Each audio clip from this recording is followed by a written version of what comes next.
英語聞き流し10分間、名作リスニング。英語テキストと MP3 ダウンロード、その他の物語は、ホームページよりご利用いただけます。88thpp.com 88thpp.com Cinderella. The wife of a rich man fell sick, and when she felt that her end drew nigh, she called her only daughter to her bedside, and said, "Always be a good girl, and I will look down from heaven and watch over you." Soon afterward she shut her eyes and died, and was buried in the garden, and the little girl went every day to her grave and wept, and was always good and kind to all about her. And the snow fell and spread a beautiful white covering over the grave, but by the time the spring came, and the sun had melted it away again, her father had married another wife. This new wife had 2 daughters of her own, that she brought home with her. They were fair in face but foul at heart, and it was now a sorry time for the poor little girl. "What is the good-for-nothing one in the parlor?" said they. "They who would eat bread should first earn it. Away with the kitchen maid." Then they took away her fine clothes, and gave her an old grey frock to put on, and laughed at her and turned her into the kitchen. There she was forced to do hard work, to rise early before daylight and bring the water, to make the fire, to cook and to wash. Besides that, the sisters plagued her in all sorts of ways, and laughed at her. In the evening when she was tired, she had no bed to lie down on, but was made to lie by the hearth among the ashes, and as this, of course, made her always dusty and dirty, they called her Ashputtel. It happened once that the father was going to the fair, and asked his wife's daughters what he should bring them. "Fine clothes," said the first. "Pearls and diamonds," cried the second. "Now, child," said he to his own daughter, "what will you have?"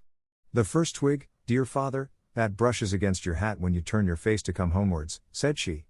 Then he bought for the first 2 the fine clothes and pearls and diamonds they had asked for, and on his way home, as he rode through a green copse, a hazel twig brushed against him, and almost pushed off his hat, so he broke it off and brought it away, and when he got home he gave it to his daughter.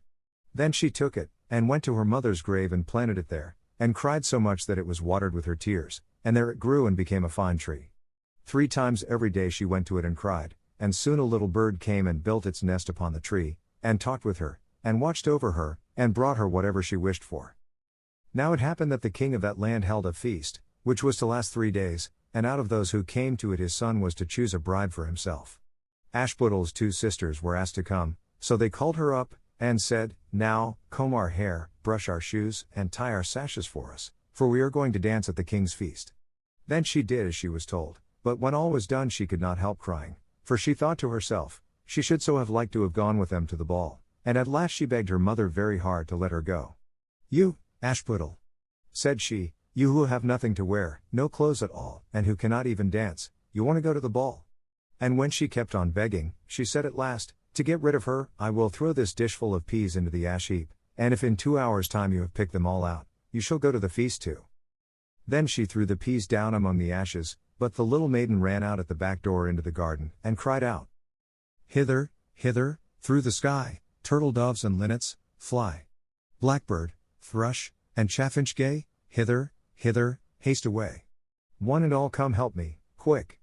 Haste ye, haste ye. Pick, pick, pick." Then first came 2 white doves, flying in at the kitchen window, next came 2 turtle doves, and after them came all the little birds under heaven, chirping and fluttering in, and they flew down into the ashes. And the little doves stooped their heads down and set to work, pick, pick, pick, and then the others began to pick, pick, pick, and among them all they soon picked out all the good grain, and put it into a dish but left the ashes. Long before the end of the hour the work was quite done, and all flew out again at the windows. Then Ashputtel brought the dish to her mother, overjoyed at the thought that now she should go to the ball. But the mother said, "No, no. You slut, you have no clothes, and cannot dance, you shall not go." And when Ashputtel begged very hard to go, she said, "If you can in 1 hour's time pick 2 of those dishes of peas out of the ashes, you shall go too." And thus she thought she should at least get rid of her. So she shook 2 dishes of peas into the ashes. But the little maiden went out into the garden at the back of the house, and cried out as before, "Hither, hither, through the sky, turtle doves and linnets, fly. Blackbird, thrush, and chaffinch gay, hither, hither, haste away. One and all come help me, quick. Haste ye, haste ye. Pick, pick, pick." Then first came 2 white doves in at the kitchen window, next came 2 turtle doves, and after them came all the little birds under heaven, chirping and hopping about. And they flew down into the ashes, and the little doves put their heads down and set to work, pick, pick, pick, and then the others began pick, pick, pick, and they put all the good grain into the dishes, and left all the ashes. Before half an hour's time all was done, and out they flew again. And then Ashputtel took the dishes to her mother, rejoicing to think that she should now go to the ball. But her mother said, "It is all of no use, you cannot go, you have no clothes, and cannot dance, and you would only put us to shame," and off she went with her 2 daughters to the ball. Now when all were gone, and nobody left at home, Ashputtel went sorrowfully and sat down under the hazel tree, and cried out, "Shake, shake, hazel tree, gold and silver over me."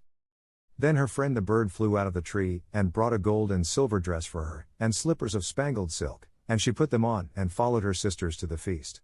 But they did not know her, and thought it must be some strange princess, she looked so fine and beautiful in her rich clothes, and they never once thought of Ashputtel, taking it for granted that she was safe at home in the dirt. The king's son soon came up to her, and took her by the hand and danced with her, and no one else, and he never left her hand, but when anyone else came to ask her to dance, he said, "This lady is dancing with me." Thus they danced till a late hour of the night, and then she wanted to go home, and the king's son said, "I shall go and take care of you to your home," for he wanted to see where the beautiful maiden lived. But she slipped away from him, unawares, and ran off towards home, and as the prince followed her, she jumped up into the pigeon house and shut the door. Then he waited till her father came home, and told him that the unknown maiden, who had been at the feast, had hid herself in the pigeon house. But when they had broken open the door they found no one within, and as they came back into the house, Ashputtel was lying, as she always did, in her dirty frock by the ashes, and her dim little lamp was burning in the chimney. For she had run as quickly as she could through the pigeon house and on to the hazel tree, and had there taken off her beautiful clothes, and put them beneath the tree, that the bird might carry them away, and had lain down again amid the ashes in her little grey frock. The next day when the feast was again held, and her father, mother, and sisters were gone, Ashputtel went to the hazel tree, and said, "Shake, shake, hazel tree, gold and silver over me." And the bird came and brought a still finer dress than the one she had worn the day before. And when she came in it to the ball, everyone wondered at her beauty, but the king's son, who was waiting for her, took her by the hand, and danced with her, and when anyone asked her to dance, he said as before, "This lady is dancing with me." When night came she wanted to go home, and the king's son followed her as before, that he might see into what house she went, but she sprang away from him all at once into the garden behind her father's house. In this garden stood a fine large pear tree full of ripe fruit, and Ashputtel, not knowing where to hide herself, jumped up into it without being seen. Then the king's son lost sight of her, and could not find out where she was gone, but waited till her father came home, and said to him, "The unknown lady who danced with me has slipped away, and I think she must have sprung into the pear tree."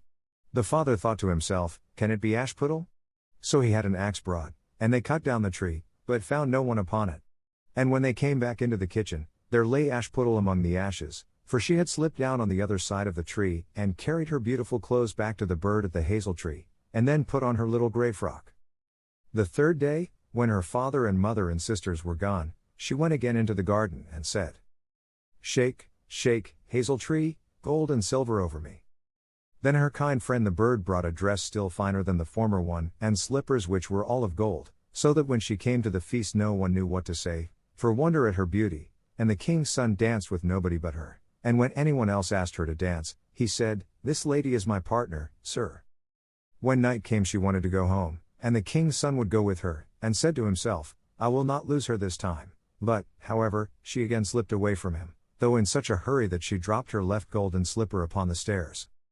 The prince took the shoe, and went the next day to the king his father, and said, "I will take for my wife the lady that this golden slipper fits." Then both the sisters were overjoyed to hear it, for they had beautiful feet, and had no doubt that they could wear the golden slipper. The eldest went first into the room where the slipper was, and wanted to try it on, and the mother stood by. But her great toe could not go into it, and the shoe was altogether much too small for her. Then the mother gave her a knife, and said, "Never mind, cut it off, when you are queen you will not care about toes, you will not want to walk." So the silly girl cut off her great toe, and thus squeezed on the shoe, and went to the king's son. Then he took her for his bride, and set her beside him on his horse, and rode away with her homewards. But on their way home they had to pass by the hazel tree that Ashputtel had planted, and on the branch sat a little dove singing, "Back again. Back again. Look to the shoe. The shoe is too small, and not made for you. Prince. Prince. Look again for thy bride, for she's not the true one that sits by thy side." Then the prince got down and looked at her foot, and he saw, by the blood that streamed from it, what a trick she had played him. So he turned his horse round, and brought the false bride back to her home, and said, "This is not the right bride, let the other sister try and put on the slipper." Then she went into the room and got her foot into the shoe, all but the heel, which was too large. But her mother squeezed it until the blood came, and took her to the king's son, and he set her as his bride by his side on his horse, and rode away with her. But when they came to the hazel tree, the little dove sat there still, and sang, "Back again. Back again. Look to the shoe. The shoe is too small, and not made for you. Prince. Prince. Look again for thy bride, for she's not the true one that sits by thy side." Then he looked down, and saw that the blood streamed so much from the shoe, that her white stockings were quite red. So he turned his horse and brought her also back again. "This is not the true bride," said he to the father. "Have you no other daughters?" "No," said he, "there is only a little dirty Ashputtel here, the child of my first wife. I am sure she cannot be the bride." The prince told him to send her. But the mother said, "No, no, she is much too dirty, she will not dare to show herself." However, the prince would have her come, and she first washed her face and hands, and then went in and curtsied to him, and he reached her the golden slipper. Then she took her clumsy shoe off her left foot, and put on the golden slipper, and it fitted her as if it had been made for her. And when he drew near and looked at her face, he knew her, and said, "This is the right bride." But the mother and both the sisters were frightened, and turned pale with anger as he took Ashputtel on his horse, and rode away with her. And when they came to the hazel tree, the white dove sang. 英語聞き流し10分間、名作リスニング。英語テキストと MP3 ダウンロード、その他の物語は、ホームページよりご利用いただけます。88thpp.com 88thpp.com